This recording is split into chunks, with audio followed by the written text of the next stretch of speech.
இன்று வந்து மதுரை மாவட்டம் சார்பாக ஒரு மாவட்ட அனைத்து துறைகள் சார்பாக ஒரு ஆய்வுக் கூட்டம் நடைபெற்றது. ஸோ அதில் வந்து அடுத்து என்னென்ன திட்டங்கள் தேவை, ஒவ்வொரு துறை சார்பாக என்னென்ன திட்டங்கள் தேவை, ஒவ்வொரு துறை சார்பாக என்ன என்ன என்ன மாதிரியான இப்போ கரண்ட் ப்ராக்ரஸ் என்ன மாதிரி இருக்கு, என்னென்ன திட்டங்கள் பாதியிலே கிடப்பல் இருக்கு, என்னென்ன தேவை, இப்போ பள்ளி கல்வித்துறைக்குன்னா அவங்களுடைய பள்ளிகளுக்கு என்ன தேவை, அரசு பள்ளிகளுக்கு என்ன தேவை, இந்த மாதிரி ஒவ்வொரு துறை சார்ந்து இப்போ டாஸ்மார்க் சார்பாக எவ்வளவு வயலேஷன் எல்லாமே, அப்புறம் மைன்ஸ்ல அதாவது மைன்ஸ் டிபார்ட்மெண்ட்ல எந்தெந்த குவாரிகள் எவ்வளவு ஆய்வு கூட்டம் நடந்துட்டு இருக்கு, எந்தெந்த இடத்துல வயலேஷன் இருக்கு, எல்லா துறைகள் சார்ந்த ஒரு ஆய்வு கூட்டம் நடைபெற்று. ஸோ அவர்கள் ஒவ்வொருத்தரும் என்னென்ன தேவை, இப்போ சென்னையில் மதுரையில் நமக்கு தேவையான நம்ம ஜிஹெச்சுக்கு தேவையான ஹாஸ்பிட்டல் இடம் வசதி, இங்கெல்லாம் இடம் தேவை, அரசு நிறுவனங்களுக்கு இடம் தேவை, இது மாதிரியான அனைத்தும் கேட்கப்பட்டது. ஸோ அவங்க எல்லாம் அது சம்மந்தமாக மீண்டும் வந்து என்னென்ன தேவை குறித்து டீட்டெயிலாக ரிப்போர்ட் கொடுப்பாங்க. இது அனைத்தையும் நம்ம ரெடி பண்ணி அடுத்த வர்ற பட்ஜெட்டுக்குள்ள தேவையான ஃபண்ட் ஒதுக்கிறதுக்கு தேவையான முயற்சிகள் எங்கெங்கெல்லாம் மற்ற துறை சார்ந்த இடங்கள் தேவைப்போ அதெல்லாம் கேட்டு பெற நிலைமையில் இருக்கும். ஸோ அதெல்லாம் ஆய்வு செய்து முடிச்சிருக்கோம். அடுத்த வாரம் வெள்ளிக்கிழமை அடுத்த கட்ட கூட்டம். ஸோ அதில் மீண்டும் இதெல்லாம் ஃபைனலைஸ் பண்ணிட்டு ஸோ இதை முதல்வருக்கு தேவையான அனுமதி பெற்று வேற ஏதாவது கேள்வி வெள்ளை அறிக்கை வெளியிட்டது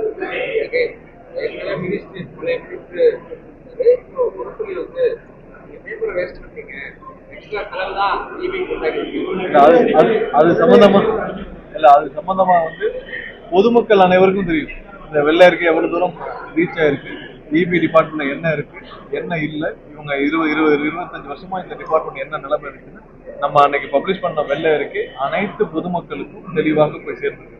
நம்ம தெளிவா டேட்டாவோட தான் எவ்வளவு வேலை கால் எடுத்தாங்க சொல்லியிருக்கோம், எவ்வளவு ரெவன்யூ வந்திருக்கு சொல்லியிருக்கோம், எவ்வளவு கூடுதல் ரெவன்யூ வந்திருக்கு, இவங்க டேரிஃப் சேஞ்சுக்கு அப்புறம் எவ்வளவு கூடுதல் ரெவன்யூ வந்திருக்கு நம்ம சொல்லியிருக்கோம், எவ்வளவு கடன் வாங்கியிருக்காங்கன்னு சொல்லியிருக்கோம், எவ்வளவு இன்ஃப்ராஸ்ட்ரக்சர்ல இன்வெஸ்ட் பண்ணிருக்காங்க, எவ்வளவு வந்து இந்த டிஎன்இபி வந்து வழக்கு இன்வெஸ்ட் பண்ணிருக்காங்கன்னு நம்ம சொல்லியிருக்கோம்.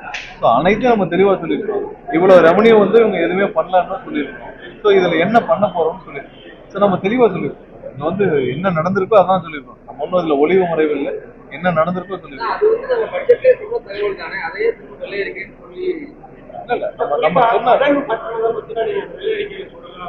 எவ்வளவு கடன் இருக்கு, அந்த கடன்ல ஒவ்வொரு வருஷமும் எவ்வளவு நம்ம இது பண்றோம். நம்மளோட முக்கியமான ஒரு விஷயம் அது குறிப்பிட்டது என்னன்னா, நீங்க டேரிஃப் ரிவிஷன் ஒன்று பண்ணீங்க.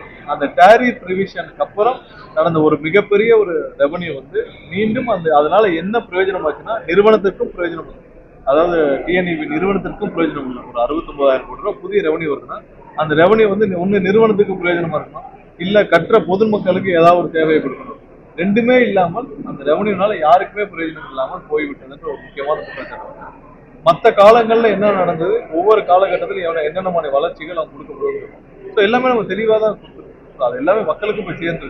ஸோ நீங்க ஒரு பெரிய அளவில் ஒரு டேரிஃப் ரிவிஷன் பண்ணதுக்கு அவ்வளவு பெரிய ரெவன்யூ ரியலைஸ் ஆயிருக்கு. அந்த ரெவன்யூனால யாருக்கு பிரயோஜனம், பொதுமக்களுக்கு பிரயோஜனம் இல்லை, அதுக்கும் பிரயோஜனம் இல்லை. கஷ்டப்பட்டு இண்டஸ்ட்ரீஸ் எல்லாம் இன்னைக்கு இருக்க எம்எஸ்எம்இ துறை அனைவரும் கட்டுறாங்க.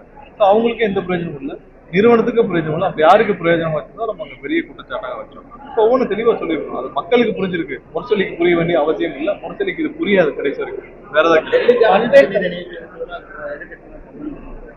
இல்லை, நீங்க நிறைய பேர் அதை தவறா புரிஞ்சுக்கிட்டாங்க. அவர் வந்து கர்நாடகா சேர்ந்தவர். அவர் வந்து கர்நாடகாவில் போய் தொழில் தான் செஞ்சுட்டு இருக்காரு. அவர் வந்து ஆந்திராவை சேர்ந்த நபர். அவர் வந்து இன்னொன்னு ஒரு விஷயம் என்னன்னா, டெல்லி பிரதிநிதி. அவர் எந்த முடிவுகளையும் பெரிய முடிவுகள் அவர் என்ன இன்னைக்கு வந்து பெரிய அப்ரூவல் கொடுக்க போறாரா இல்ல பெரிய முடிவுகள் எடுக்க போறாரா, டெல்லிக்கான பிரதிநிதி தான் இருக்க போறாரு.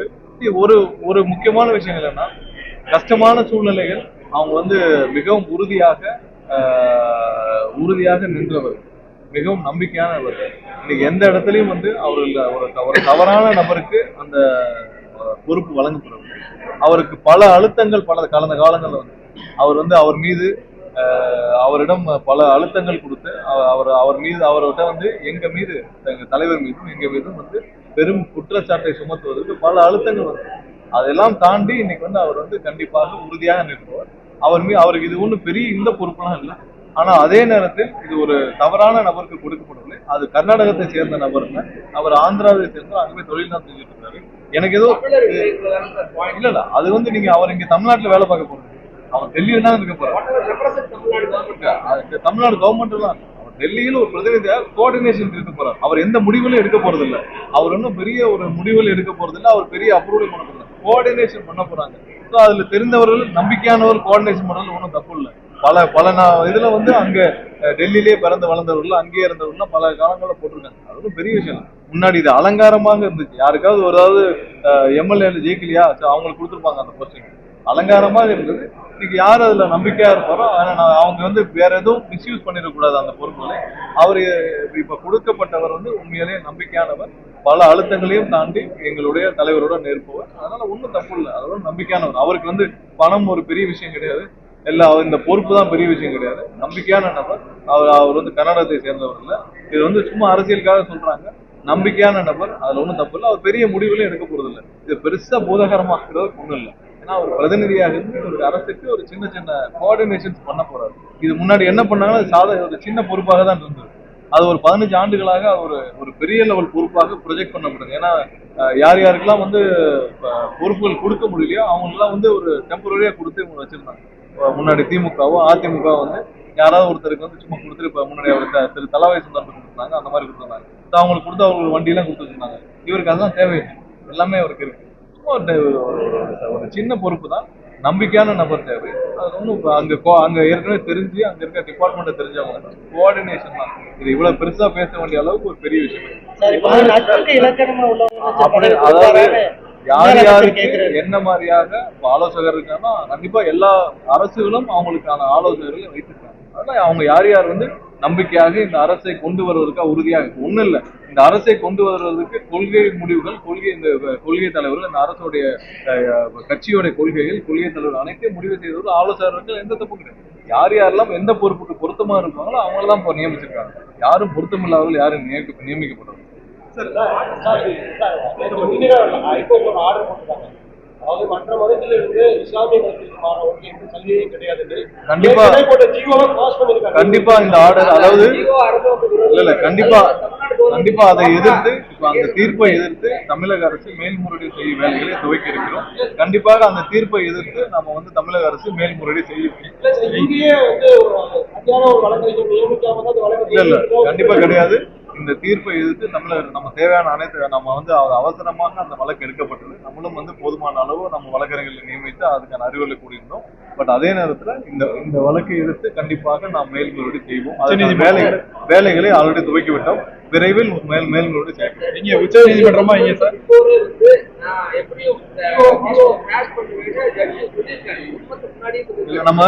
நம்ம உயர் நீதிமன்றத்துல ஜட்ஜி குறிப்பிட்டதை நான் பொதுவெளியில் குறிப்பிட வேண்டாம்னு பாக்குறேன். ஏன்னா அது பொதுவெளியில் பேச வேண்டாம். பட் அதே நேரத்துல இது குறித்து நம்ம அனைத்து முயற்சிகளையும் எடுத்தோம். அதே நம்ம டைமும் கேட்டோம். ஆனா டைம் கொடுக்கப்படவில்லை. நம்ம கண்டிப்பா இதை மேல்முறையீடு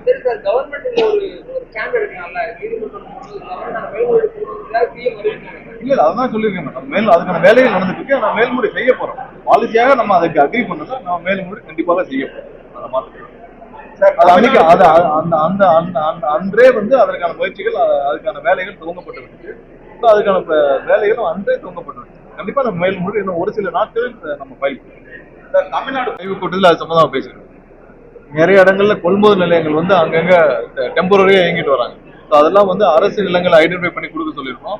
முதல் கட்டமாக. அடுத்த கட்டமாக அவங்க செட்டு போற வேலைகள் நம்ம துவக்கணும். அதுக்கெல்லாம் இன்னைக்குதான் வந்து எங்கெங்கெல்லாம் கொள்முதல் நிலையங்கள் டெம்பரரியா வேற தனியார் இடங்கள் இயங்கிட்டு வரணும் அதெல்லாம் ஐடென்டிஃபை பண்ணிட்டு அரசு நிலங்களுக்கு முதல்ல அலாட்மெண்ட் பண்ணுவோம்.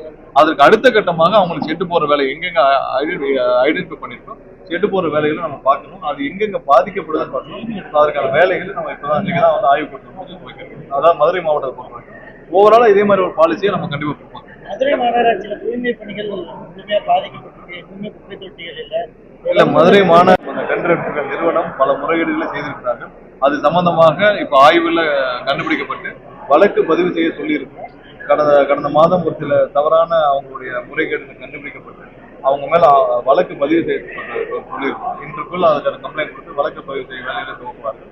கண்டிப்பா அடுத்த கட்டமாக நம்ம வந்து இதை சரி செய்யும் வேலைகளை நம்ம செய்வோம்.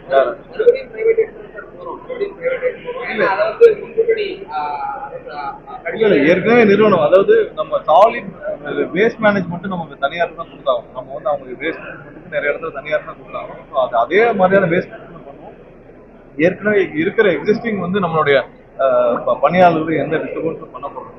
வேஸ்ட் மேனேஜ்மெண்ட் நம்ம அவங்களுக்கு தான் கொடுக்கணும். அது வந்து தனியார்ட்ட எப்படி இருக்கோ அதே மாதிரி பாலிசி பண்ணுறோம். பட் இப்ப இருக்கிற நிறுவனம் செய்த தவறுகளுக்கு நம்ம ஆல்ரெடி கண்டுபிடிச்சிருக்கோம், அதுக்கான வழக்குகள் பதிவு செய்யணும்.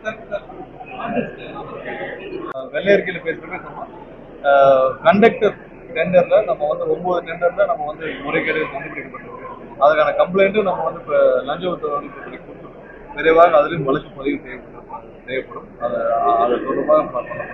ஸோ எதை மறைக்கிறதுக்காக இவங்க ஆடிட் சொல்லப்பட்டது தெரியல, இதெல்லாம் உள்ளடக்கிய ஒரு ஆடிட் கூட திட்டப்பட்டிருக்கலாம்.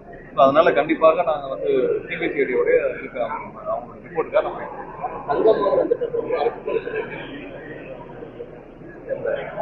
கண்டிப்பாக அந்த திட்டத்தில் என்ன அறிவிக்கப்பட்டதோ அதை கண்டிப்பாக சாலைகள் மிகவும் மோசமா இருக்கு மதுரை முழுவதுமே. சிட்டி ஃபுல்லாமே நீங்க டிராவல் பண்ணிட்டு வரீங்க. இப்பதான் அதுக்கான ஆய்வுகள் செய்யப்பட சொல்லியிருக்கு. எங்கெங்கெல்லாம் சாலை மோசமா இருக்கு, டிரைனேஜ் தேவை, இதெல்லாம் ஆய்வு செய்ய சொல்லியிருக்கு. அடுத்த வார கூட்டத்துக்குள்ள அதை சப்மிட் பண்ணுவாங்க. அதை பட்ஜெட்டுக்கு எடுத்துட்டு போய் நம்ம கண்டிப்பா போன தடவை வந்து மாஸ்டர் பிளான் மதுரை சொல்லி அப்புறம் அடுத்ததா வந்து இப்ப நீங்க காலையில சொல்லியிருந்தாங்க அந்த ஐடி கார்டு விஷயமா, ஸ்கூல்ல ஐடி கார்டு விஷயமா. ஸோ கண்டிப்பா அதுல அது தவறாக புரிந்து கொள்ளப்பட்டது. அந்த மாதிரி எந்த ஜாதி பெயரையும் எதையும் இல்ல அது வந்து என்னன்னா, அவர் வந்து ஜாதி சான்றிதழ் இப்ப ஸ்கூல்ல கொடுத்துட்டு இருக்காங்க குழந்தைகளுக்கெல்லாம். அதை விரைவாக கொடுப்பதற்கான ஏற்பாடுகளை நம்ம செய்வோம்னு சொல்றோம். அதுல ஒரு சின்ன மிஸ் தான் வந்து அது கொடுப்போம்னு சொல்றப்ப அந்த ஐடி கார்டு அந்த மாதிரி எந்த திட்டமும் கிடையாது. அரசிடம் அந்த மாதிரி அவர் சொல்றப்ப வந்து ஜாதி வார்த்தையை மட்டும் தவறாக குறிப்பிட்டுள்ளார். அந்த மாதிரி எந்த திட்டமும் இல்லை. ஏன்னா அவர் அந்த ரஷ்ல சொல்லியிருப்பாருன்னு நினைக்கிறோம். அந்த மாதிரி எந்த திட்டமும் இல்லை. ஏன்னா ஜாதி சான்றிதழ் நிறைய இடத்துல வந்து ஸ்கூல்ல தான் கொடுக்குறாங்க, கவர்மெண்ட் ஸ்கூல்ல கொடுக்குறாங்க. ஸோ அதை துரிதப்படுத்தி தெளிவாக கொடுக்க ஏற்பாடு செய்வோம். அப்போ அவங்களுக்கு ஐடி கார்டெலாம் போட்டு கொடுப்போம்னு சொல்லியிருக்காரு. அதில் ஒரு விஷயம் வந்து மிஸ் ஆயிருக்கு. பட் அது மாதிரி எந்த திட்டமும் இல்லை. அது அங்கே சொல்றப்ப ஏதோ ஒரு மிஸ் ஆயிருக்கு. பட் அது அந்த மாதிரி எண்ணத்தில் அந்த மாதிரி இதில் அந்த மாதிரி எந்த திட்டமோ அந்த மாதிரி எந்த யோசனையோ எதுவும் கிடையாது. அதையும் தெளிவுபடுத்துவது ஆல்ரெடி அப்பீல் ஃபைல் பண்ணியாச்சு. கடந்த வாரமே ஃபைல் பண்ணியாச்சு. நம்ம இந்த இஸ்லாமியர்களுக்கு அந்த பிசி அந்த இஷ்யூலையும் நம்ம இந்த வாரம் கண்டிப்பா ஃபைல் பண்ணிடுவோம். அதுக்கான வேலைகள் அப்பயே தொடங்க. மின் விநியோகம் சரியா இருக்கா சார் தமிழ்நாட்டில்? எந்த அளவுக்கு ரெக்டிஃபை பண்ணிக்கோங்க சார்? இல்ல நம்ம ரெக்டிஃபிகேஷன் வந்து இப்போ மேல் லெவல்ல தான் பண்ண முடியும். ஸோ அதுக்கான வேலைகள் எல்லா இடத்துல அடிஷனலா கான்ட்ராக்ட் எம்ப்ளாயி ரிட்டையர்ட் எம்ப்ளாயிஸ் வச்சு பண்ணிட்டு இருக்கோம். ஸோ அதை துரிதப்படுத்த செய்வோம். நம்ம நிரந்தரமான தீர்வுக்கும் நம்ம நோக்கி என்னென்ன இன்வெஸ்ட்மெண்ட்ஸ் என்ன பண்ணணும்னு சொல்லி நம்ம வெள்ளையர்கள் இருக்கோம். அதை நோக்கி நான் மத்திய நிதியமைச்சர் நிர்மலா சீதாராமன் எங்கெங்கெல்லாம் வந்து கொடுக்கப்பட்டு சொல்லுங்க, மற்ற நிறைய துறைகளுக்கு கொடுக்காமல் இருக்கிறாங்க. அந்த துறை சார்ந்து வந்து இப்ப இன்னைக்கு கூட ஆய்வு கூட்டத்துல மத்திய அரசுல இருந்து வர்றதுல வந்து ஒன்றிய அரசுல இருந்து வர்றதுல ஒரு சில டிலே இருக்குன்னு சொல்லியிருக்காங்க. ஸோ ஒவ்வொரு துறைக்கும் அது வேறுபடுது. ஜிஎஸ்டியில நம்ம வருமானத்துல வர்றதை உடனடியாக கொடுக்க வேண்டும். அது கடந்த முறை நம்மளுடைய முதலமைச்சர் சென்று வலியுறுத்திய பிறகு உடனடியாக கொடுக்கப்பட்டது. அதே மாதிரி தொடர வேண்டும் நினைக்கிறேன்.